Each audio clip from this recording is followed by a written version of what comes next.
Okay, starting the recording. Okay, Boker Tov, everybody. Before I get to Inyana Dioma, today's topic, and Avraham, of course, noting that we are learning Yuli Nishmat Mindel Rezel Bat Tzivia, whose Yahrzeit was yesterday, also for Refuah Shlema for Meir Dova Cohen Ben Yenta, should have Refuah Shlema. Today, as always, we learn Yuli Nishmat Avigdor Chai Avram Ben Rachalea and Meir Tzvi. Today's different, because today we're also commemorating, which was yesterday, the Yahrzeit, third Yahrzeit for Avraham. Some of you were present when we had a gathering. Was it the Shloshim? No, yeah, on the Mirpeset, and the idea was raised of maybe doing something to learn in memory of Avraham through drop under 3 years ago, and I said, sure, why not? What the heck? So we've been learning for 3 years now, just under. We went through all of Mesilat Yesharim in depth. We are in the middle, early in chapter 2 of Pirke Avot, and this will only continue, Bezrat Hashem, for many years. Bezrat Hashem, for all kinds of different topics and books, and we will hopefully go on journeys together, both literally and figuratively. I want to just mention briefly about Avraham, something that I don't think I did at any time I've spoken about him. It has to do with his name. He had 3 names. I'm not going to expect that they have the name of the 3 names. Avigdor Chai Avraham. Avigdor was one of the names, according to some, of Moshe Rabbeinu. In addition to that, as a Kabbalistic belief, and I read this, I didn't see it in the Zohar, but I just read this secondhand. Kabbalistic belief that the name Avigdor also represents the concept of manhigut, of leadership, and also tikva, or hope and yearning for building Beit HaMikdash and Geulat Ha'am, and redemption of our people, which was extremely appropriate when it came to Avigdor Chai Avraham, to our Avraham. I have to say parenthetically, years ago when we would learn together, so in my calendar, I don't ever remember who I'm learning with when. I have to have it in my calendar. And I always put ACA, Avigdor Chai Avraham. It's always my calendar. So I knew that today I was going to add and speak a little bit about Avraham. I wrote ACA. I looked at that calendar and wait, what? It was like a little bit jarring, that reminder. In any case, so he was, I mean, it's hard to say about a 15-year-old boy. He was a leader. But sometimes you don't have to be a leader in the classical sense where you have a community or you're a community activist. Sometimes by your actions and people learning from you, you're a leader as well. We're all some way or another a leader, whether it's in our own household, it's in our communities, our families. And he really was. And his friends knew that as well. I'm going to skip the name Chai for a minute. Go to Avraham. Avraham's midah was chesed. And that was Avigdor Chai Avraham's midah, one of many, chesed. Not just for his friends, not just for his family, but to the animal kingdom as well. He was very much a lover of animals, which I will admit publicly I am not. And that's something we actually discussed sometimes, that, oh, you gotta be careful with the animals. They're animals, you know. We were very honest with each other. And, you know, when we, as got later in his schooling, he wasn't in school for a lot of the time. And we were learning either on Zoom or we'd learn on the Mirpeset, we'd learn outside. And I would call him up and I'd ask, are you feeling you up to it? So he would give me his answer. Usually it was, yeah.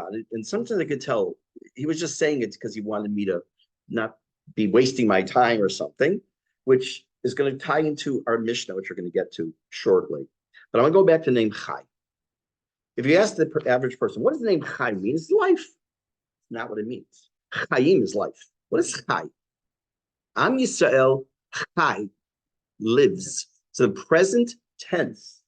Am Yisrael Chai means Israel lives. So when we talk about Avigdor Chai Avraham, it doesn't mean it's about his life. It was a bracha just from the, I forgot the Rav that gave the suggestion, but to give the name Chai just because of life, of which is Chaim, it's Chai, present tense.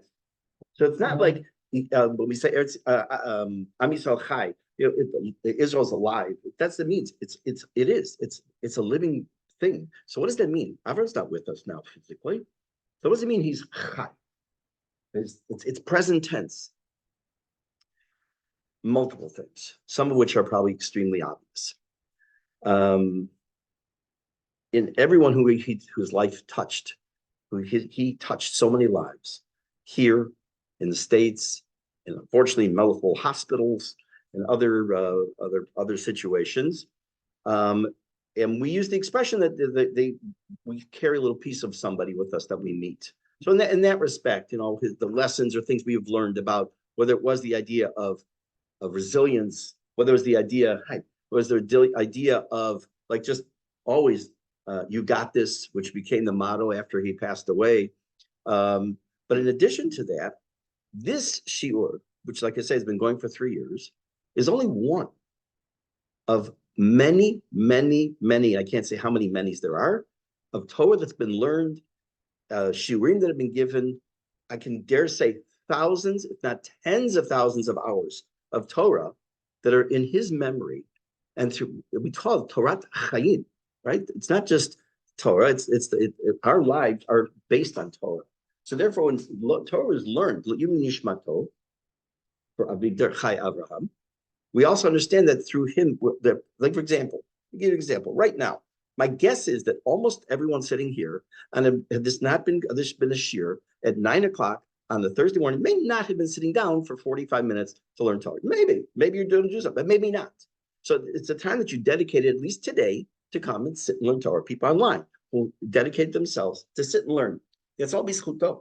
That's all in his merit. And this all helps him. And therefore, it says that tzaddikim, a person who's a tzaddik, a person who's pure, who left this world, and there were so many different definitions of tzaddik. And I think that it's not an exaggeration to say they live a life of a tzaddik. He was still a guy, a kid. He was still normal, but there were certain aspects of him that were absolutely incredible, so that he's still alive with us as well in that term as well. What I'd like to do is I want to read the Mishnah before I get into. Actually, let me back up one more step. For those of you who were here last week, or you saw the video, you know that last week I lost my voice, so I got partway through and I had to stop. And I was going to be doing the Mishnah we're about to do now. I was going to do it last week.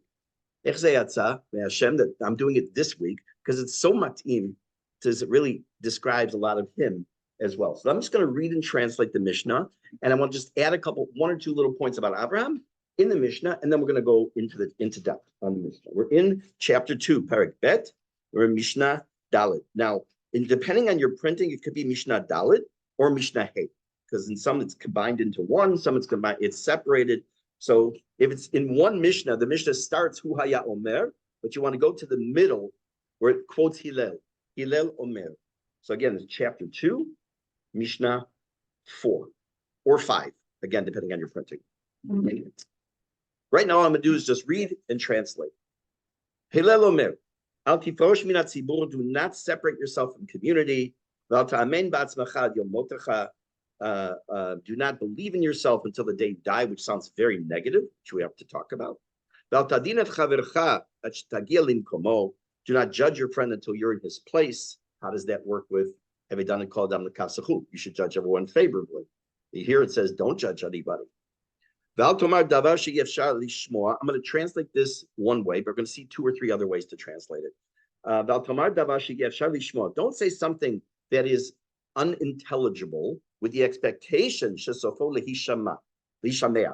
don't expect it that when you say something that, they'll understand.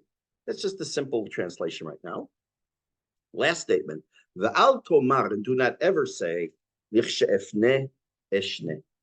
I have time, when I have some free time, I'll learn. Why? Shema lo tipane. Maybe you won't have the time, right? So right now, just to relate the Mishnah, just a couple points to Avraham, and then we're going to go into the regular Mishnah into depth. Probably the first couple of statements, maybe every statement here, but I'm going to talk about a couple of them. But it says, Al tifosh man hatzibur, don't separate yourself from community. I can't tell you how difficult it was. Some of you know how difficult it was when Avram wasn't able to participate. He couldn't go to school for a lot of the time. He couldn't grow up like, quote, a regular kid and do some of the things that others could. He was spent a tremendous amount of time in the hospital. So he was He had to be separated from the community for his health, for his own benefit. but it bothered him. And he wanted to be part of community, whether it was a school community or anything else. He wanted to be part of something. And when he could participate, you saw the joy in his face. Again, we're going to come back to more detail on this in a minute. But then it says, so in this case, it was, he questioned himself sometimes that, am I doing the right thing? Am I keeping the halacha right? I know that he and his mother would very often be discussing halacha and with learning Mishnah Berurah and other things together. So he always wanted to make sure he was doing the right thing, with this little gnawing feeling in the back sometimes that maybe I got to fix it. Maybe he got that from his mom a little bit too, right? And his dad. His dad had a little part in his life as well. Come on, let's give him some credit. He was, again, you're talking about someone who was a teenager, who was normal, but at the same time, you saw certain characteristics that really shone through. And one was he was so non-judgmental, so the opposite of being judgmental, always trying to find melamed zechut, which we're going to talk about in a few minutes, to really find a way to judge someone favorably and oh no, because of this, that's why the person did it. This statement of don't say something that maybe you expect someone to understand, I'm sure would fit to him. I don't know exactly how I worked that out, so I'm going to skip that line. And when you have time, don't say when I have the time I'll learn, because maybe you won't have the time. That was really Avraham. He made the time, that's like I said, when I would message him, are you up to learning? So part of that was like, if I don't make the time now, I'm not going to, he didn't say it like this. He didn't say, oh, he didn't quote the Mishnah, but the idea of the Mishnah was how he approached learning in every subject. Because maybe I'm not going to have the time later. Maybe something will come up. Maybe, God forbid, I'll have to go to the hospital. He didn't use these words, but after a while, thank God I had this zechut of having, I guess, hundreds of hours with him, that you get to know somebody like that. And I think that this Mishnah is so on point with who he was. And I'm grateful to the Lishitz family for the zechut of being able to not only have to learn with Avraham, to be a friend, a neighbor, but also to be able to speak about him publicly. So I thank you. The Shama should have an aliyah. Let's pivot into a little bit more now about this Mishnah. Let's talk first about Al Tifosh Minat Tzibur. So the literal translation, again, means don't separate yourself from the tzibur, from the community. So on a very simplistic level, you could say it on the positive, right? Which is be involved, get involved in community. Okay, maybe that's one meaning. But I have here, I'm going to read to you and I'll translate 5 possibilities. There are probably many, many more. 5 possibilities of what does it mean, Number 1, probably one of the most common ideas is shelo yifrosh mi minhagei hatzibur. You should not take on different customs than the community. You're not allowed to. So I'll give you the class. I don't know if it's classic, but it's a really strong example. We know, and this will lead us into a little bit of halacha also. We know that there's this idea that you can make what's called early Shabbat. How do you do it? So you daven mincha before plag hamincha, which is a topic we've talked about before, what that means. But it's an hour and a quarter before sunset. You daven mincha before that. You daven Kabbalat Shabbat and Arvit after it. And then before Shkia, before sunset, you make Kiddush. That's how you make early Shabbat. It is Shabbat. It's not Shabbat. It's kind of, for you, it's Shabbat. Like here meets Ben Avot. There's an early minyan at a couple of shuls right here local. One in Pnei Shmuel, one at the Upshul. Now, does everyone have to do it? No. If you want to do it, you do it. You don't, you don't. But what if this community had one shul and that was the only minyan they made? You don't have the right to say, no, I'm going to make my own Shabbat later. You are then required to make early Shabbat along with the community. It happens like on kibbutzim and in small yeshuvim, or moshav, where there's it's a startup or it's small, and then everyone has to. You can't be poesh minat tzibur. And it's other minhagim too. Like if the shul's custom is, it's maybe a silly one, but the shul's custom is that when it comes to birkat kohanim, that the chazan says kohanim, then that's what he has to do. You can't just say, okay, you call out kohanim. These are little things, but again, okay, that's a second. When you get together to learn, or to daven, or to have a public community meeting to discuss communal needs, lo yomar, you shouldn't say, let them decide. Whatever they decide is fine with me. You got to get involved. You have to give your opinion. If it's something that's connected to the mitzvot, it's connected to the community morning, it's connected to anything like that, then you want to do your best to be involved. Doesn't mean you have to be the head of a committee. Doesn't mean you have to be but if there's something, a communal matter, it's not appropriate to say, let them decide. Unfortunately, we know that's how organizations work. You have, maybe a dozen people are involved in some project and 2 do the work and 10 get the credit. Unfortunately, that's what happens in some cases. Next, this is one that's not as well known. We're talking about the topic of Al Tifrosh Minat Tzibur, okay, and giving some examples. When there is a communal tza'ah, when there's communal pain, something's not going right, there's a problem. But for whatever reason, this person's not affected by it. Yagish tzaratam. You have to feel the pain. Just like as if you were part of that. There's certain rules and regulations when it comes to wartime, which unfortunately we're in. There's certain rules about when there's a famine, when there's a plague, what is considered a communal tsar, that things you're not allowed to do, things you are allowed to do. And again, that you're not allowed to make up your own rules. There are certain rules.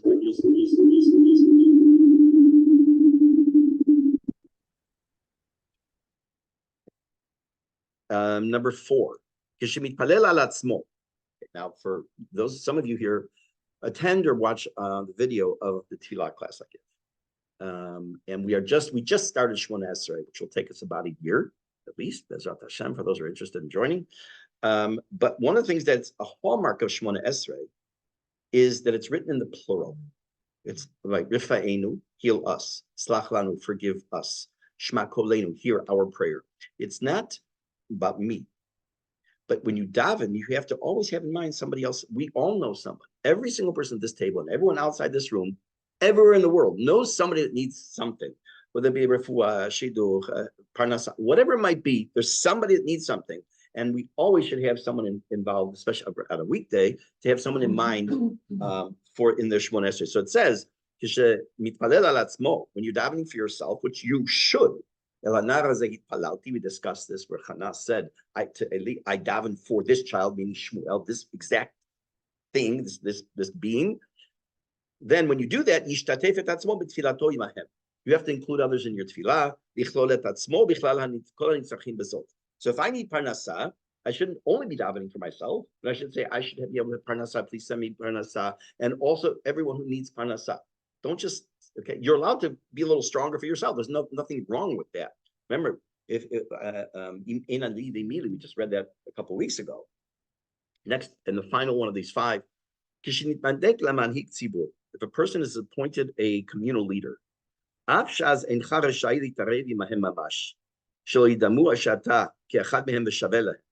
person, let's say a mayor of a city, the president of an organization, that they're at this position of authority, they shouldn't see themselves as being at the same as everybody else, because they have a certain position that they have to. In other words, you don't sit there and joke around with everybody and imagine, take Guy Yifrach as an example. Hashem should give him much hatzlacha. That he's not going to sit around, put his feet up in a bar and joke around with everybody. Just coming to meet spend Avot, it doesn't work that way. He has to maintain a certain. He can joke around. He can be a fun guy to talk to, but ultimately he's the mayor of the city. You can't be aloof. You can't be completely separate. So in this case, where he's talking about Al Tifrosh Minat Tzibur, is this person's tzibur, this person's community. That even though he or she may be the leader, the authority, that they cannot be disconnected from the community to say, like, look how important I am. And to say, I don't need to be able to know what's going on, because without the facts on the ground, without knowing what's going on, how are you properly going to serve your community?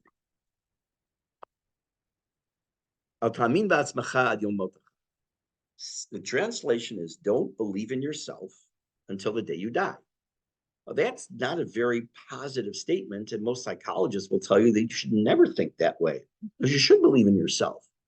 if I write something or I say something or I teach something or I whatever it might be, I want to think that hopefully I did a good job. Like I believe in myself. And when I don't do something properly, I hope that I will think that stunk. That was no good.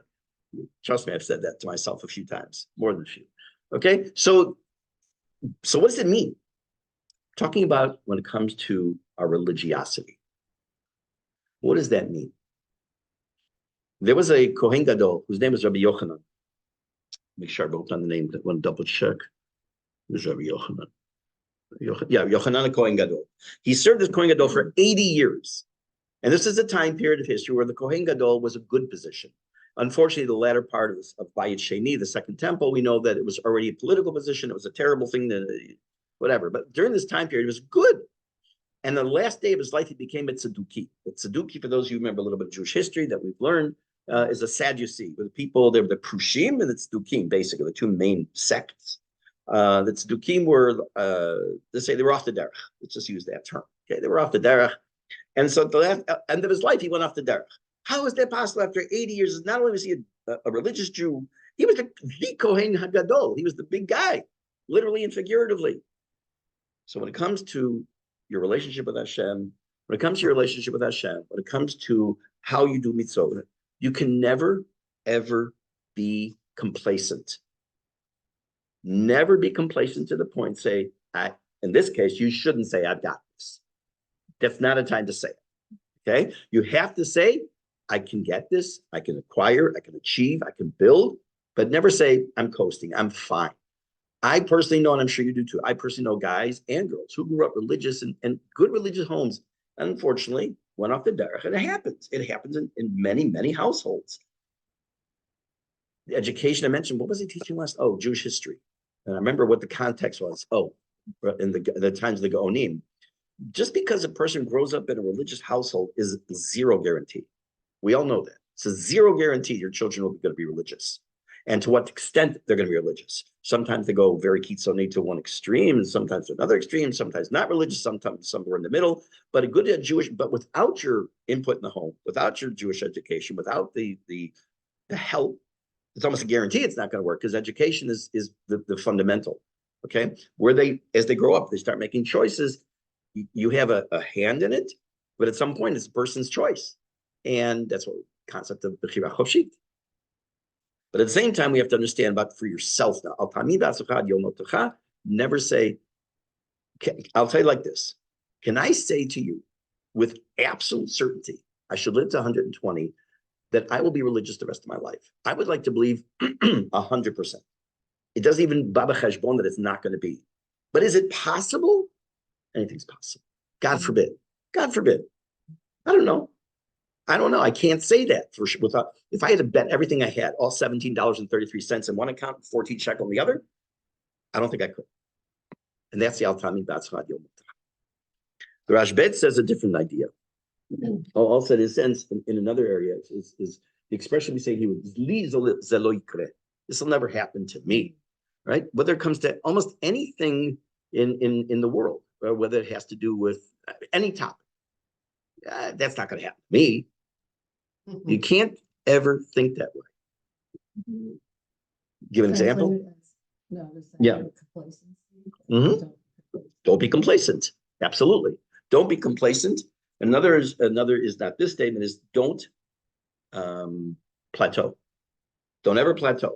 That you're happy with where you're at. I talked years ago about the idea there's no such thing as spiritual retirement. There's no such thing. That was my year in Israel. That's when I learned. I've heard that from many people. Yeah, that's the year I learned. Oh yeah, your mouth will gape. But yes, I've heard it many, many, many times. Yes, check. I learned that year. Oh, cool. Did you eat that year? Yeah, I ate that year too. Are you eating now? Yeah, I'm eating now too. Wow. Why? You ate in your seminary. You ate that year in Shiva. It's extremely common to hear that statement. I understand also the extent is like, that's the year I really spent my time day and night learning. That's a different approach, okay? But but the implication is that's when I learned, okay? Past tense. But yeah, complacency definitely fits. The Rashbet says the idea here, Al-Tamim Batzmecha, and the story of Yochanan Kohen Gadol explains why Al Tifosh Minat Tzibur. He gives a different perspective. They're not disjointed statements. It's not don't separate yourself, don't believe in yourself completely, and destroy the Kohen Gadol, but they go together. Why should you not separate yourself from the tzibur? Why should you be part of a community? Because you get support, you get love, you get Torah, you get people you can look up to, and everything else that will help you as you go through your journey and stay and not become complacent and hopefully want to grow. And at the same time, understand that what your place is, that you can never be at a point where you say, Zelo, li Zelo, this will never happen to me. Yeah. Really not religious, or he became complacent? Like, he was religious and went off the derech. So he became down. Correct. What we would call today off the derech at the end of his life. No. Okay, so Acher is a different story. So Acher is Elisha ben Avuya. Elisha ben Avuya was the Rebbe of Rebbe Meir.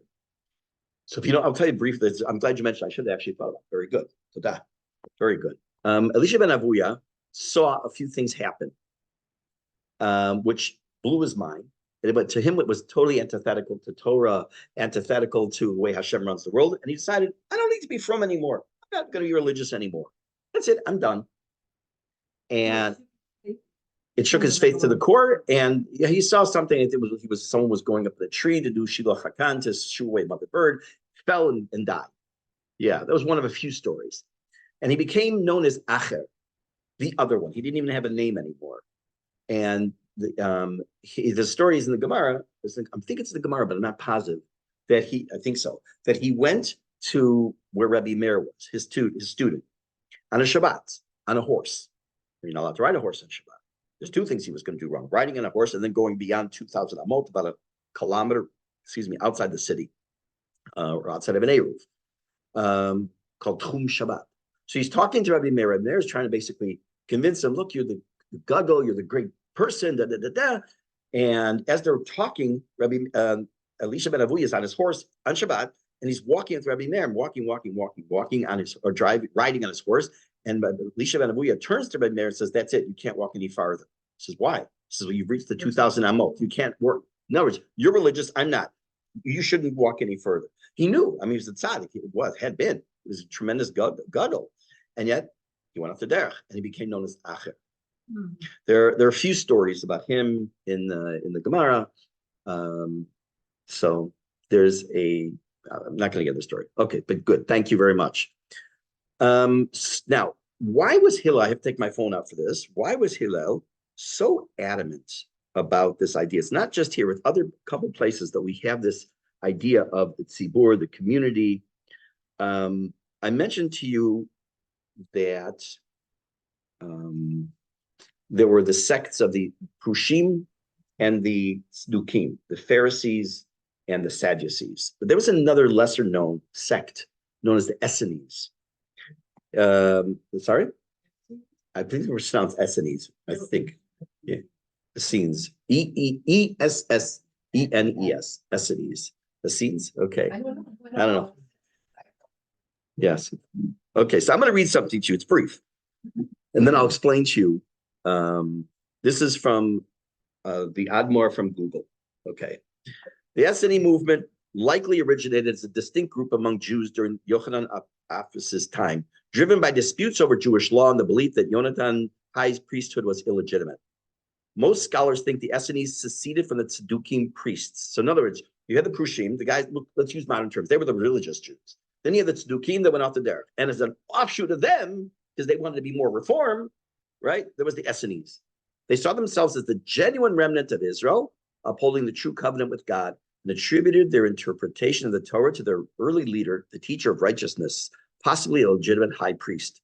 Embracing a conservative approach to Jewish law, they observed a strict hierarchy favoring priests, any of the sons of Tzadok, over lay people, emphasized ritual purity, and held a dualistic worldview. That's something we talked about last night in history, which was that there were many religions that came and grew after this of duality. There's a God of light, a God of dark, a God of good, a God of evil. Zoroastrianism, we talked about Manichaeism last night, we talked about Chaldeanism. So there's all these isms, and this is partially and so Josephus writes about them and Philo writes about them.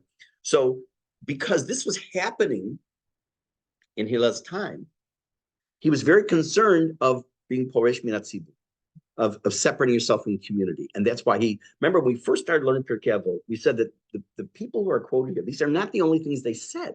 Obviously, they said many, many more things. But why are they quoted here with these statements? And why is this Hu Haya Omer? He was known as, because these are things that really impacted people, number one, for future generations. And number two, it also, there many times what they said was influenced by the time they were living in, right? So that's that. Al tadin et chavercha. Don't judge your friend until you get into his place. Okay, we're trying to reconcile that with the you should judge everyone favorably. We'll come to that in a minute. Let's just understand the statement. Number one, simplistic meaning. Don't judge people. Why? Because you're never going to be in their makom. You're never going to be in their place. What does that mean, their place? It mean their physical, where they're standing? No. Mr. X, Mrs. X went through whatever they went through in their life. Good, bad, different, whatever it might be. I went through I've gone through things in my life. And I've had good and bad and even better. So my experience is not yours. Your experience isn't mine. How can I can only judge you if I've had exactly your experiences. So take somebody who doesn't keep Shabbat, right? I can't judge the person.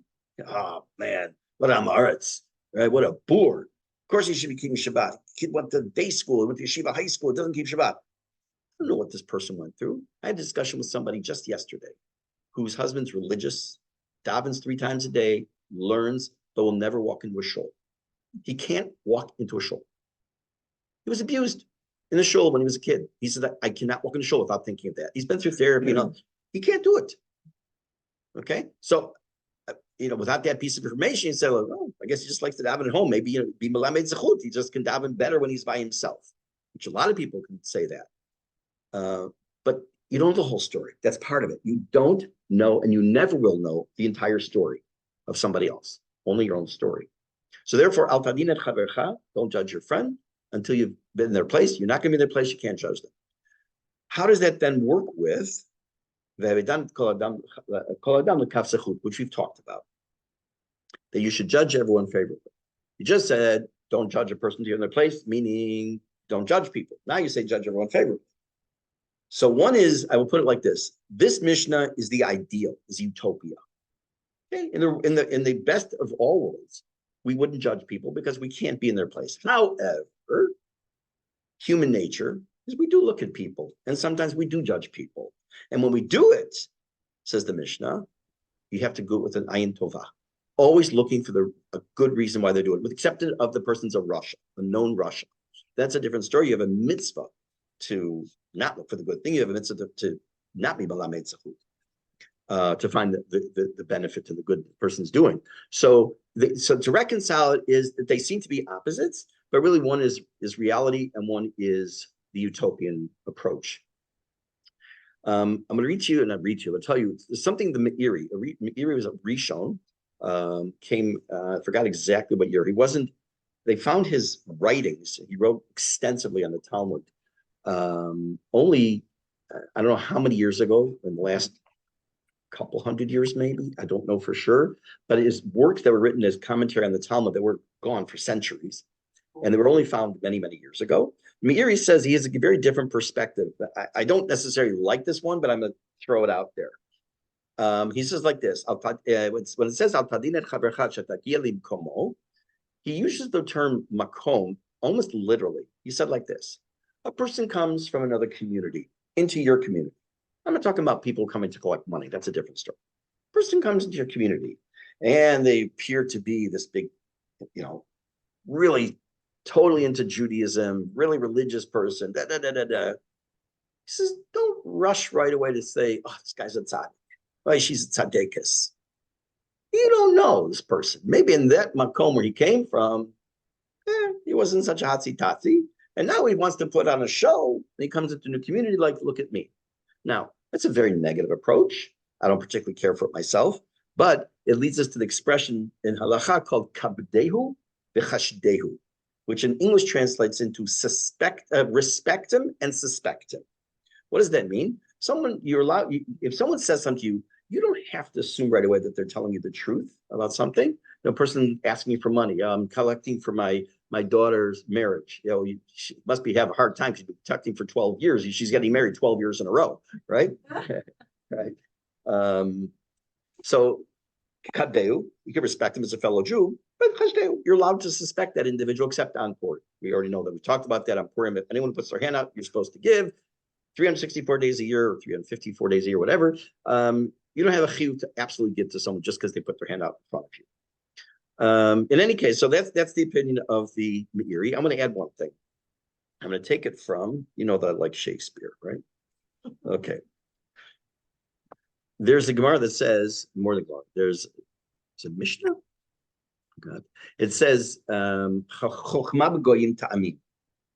if you find wisdom in a non-Jewish world, you can believe in it. Like the fact that we know about gravity. Oh, it's a non-Jew that discovered gravity. Oh, it was Newtonstein that discovered it is fine. But it was only Newton. No. And I think that the chokhmah, the brilliance of Shakespeare, whether he wrote everything it's attributed to him or not, there's a tremendous amount of chokhmah. That's Aleph and Bet. If you've never checked it out, go online and look and see how many dozens and dozens and dozens and dozens of expressions we use today that come directly from Shakespeare. So in Hamlet, Polonius is giving his son some advice. And I actually, literally this morning, I was thinking it'd be a very good sefer to write, to take these things that you find throughout Shakespeare that are really very deep and could have been Jewish-oriented thoughts to begin with, and write a sefer of like the equivalent of Mesilat Yesharim, but with Shakespearean approach. You wrote that paper. I'd love to see it. I'd love to see it. I'm going to read a few lines, and then you'll see why I'm reading it. Remember, he's giving this advice to his son. Give every man thine ear, but very few thy voice. In other words, listen to people, but what you actually say, minimize. You don't have to talk so much. Listen to people, but don't be so fast to jump and say stuff. Take each man's censure, but reserve thy judgment.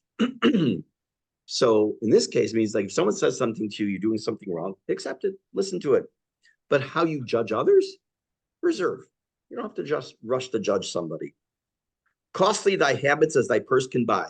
Live within your means. Don't buy stuff you can't afford, but not expressed in fancy, rich, not gaudy. Now this expression the next one, but a little slight twist. For the apparel oft proclaims the man. We say the clothes makes the man, right? What does that mean? Apparel oft, I've actually quoted this many times. The apparel oft proclaims the man. What does it mean, clothes make the man? It means and there have been experiments that have shown that this is true. Let's say you're in downtown Los Angeles. I don't know why you want to be there now, but okay, you're in downtown Los Angeles, sorry. And Baruch Hashem, you're here. Or no, let's use Los Angeles. Use the United States, right? I have a reason for that. Is it really? Okay, so you're in Watts. No. Okay, you're wherever. You're some major city. You're downtown in the city, and you're dressed like a bum, and you're trying to get money. Or you walk up and say, listen, I left my wallet at home. I just need $10 for a taxi to go 15 steps. Whatever, because $10 will get you that far. Most people, I've actually seen videos like this. We'll just like walk right by, nothing. Guys in a suit and tie, same guy, trim beard, suit and tie. Excuse me, sir. This is insane. I know you don't know me. I left my wallet at home. Can you just give me $10? I'll be happy to get it back to someone. Give me your name and number. And I just need this $10 for this taxi. Oh, no problem. And people give and give and give over and over. Why? It's the same guy. Take a steak. I've told you this example. You take a steak. It's made exactly, unless you're vegetarian, I'm sorry. You take a steak or you take a portobello mushroom, and it's made to perfection how you love it. And you put it on a piece of china, and you have sterling silver fork and knife and a goblet in front of you. It tastes so good. Put it on a paper plate. Same food. Doesn't taste the same. The presentation makes a difference. Mm-hmm. Why am I mentioning all this? The apparel oft proclaims the man. So I'm going to read something to you. There was a study done in the University of Melbourne. I'm going to read just a couple short paragraphs. It says, our brain, okay, we're talking about judging other people. Our brain does judge a book by its cover, and it judges people insanely fast. Think that you have a few minutes to make a first impression? Think again. Within the first 7 seconds of meeting a new person, you can bet they've already formed a concrete impression of you, just as we have formed a snap judgment of them. Research has demonstrated that the brain performs thin slices within a split second of meeting a new person. Thin slicing refers to the brain's impressive ability to integrate and process information about the new person and then come to a basic conclusion of their character. 7 seconds. By the way, it's so true. It is true. We look at somebody, and positive or negative, if we are I'm not even saying to be judgmental, but we can say to ourselves, oh, this person's nice person, nice, it must be nice to talk to them, or they're just a crotchety old person, or they're a smiley young, whatever it might be. We think that way. I had an occurrence, actually thought about this a couple of years ago. There was someone, I won't say which community, what neighborhood, where I was standing somewhere. And I knew a lot of the people I was with. It wasn't a meet Beneville. I happen to know a lot of people. And there was someone who had just moved into their community, literally had just moved in that week, and was, I guess, wanted to make friends. And he walked up to some people, and one of the people had just arrived like this, like out of breath, because he had just walked up a whole set of stairs, or down a whole set of stairs. And the new guy said to him, well, you should really take off some weight. First thing out of his mouth. I heard it with my own ears. That's how to win friends and influence people. So I judge that person immediately. I don't need to have that person in my life. So what we do. We do judge people. That's just what human nature is. But the point being is that the goal is to realize that you're never going to be in a place to judge someone because you're not in their place. The second goal is that in kvar you are going to judge somebody, in quotes, at least do it the katzahut. So I'm going to stop here. There's a little bit more to talk about this Mishnah. Anybody who wants to continue, obviously continue coming, please feel free to do so. It's available online. Watch live. All the videos, I have a few hundred shiurim online. Feel free to go online and look. And just want to end where we started, that it's impossible to believe that it's been 3 years. Impossible. On the one hand, it seems like a very long time, and the others, it's like just was. I think it'd be very appropriate. I want to close with a statement I made at the Levaya, and I've not forgotten it. And I said it to many, many people that same day, before and after, that for many of us in our homes, we have the book Mesilat Yesharim, Path of the Just. We have Sharei Tshuva, Gates of Repentance. We have Derech Hashem, the ways of God, because it's there for instruction to help us. I said, and all you need to do is you can take those books and you can take them off your shelf and give them away. Just spend some time here in this house. You'll learn all of that. And that's what Avraham grew up with. He was zocheh to grow up in that environment, Baruch Hashem. And we owe a debt of gratitude to Avraham and to the Lishitz family for being in this neighborhood. So thank you very much. Shama Shrev and Aliyah. Let's hope for the Sod Tovot. Have a good day, everybody.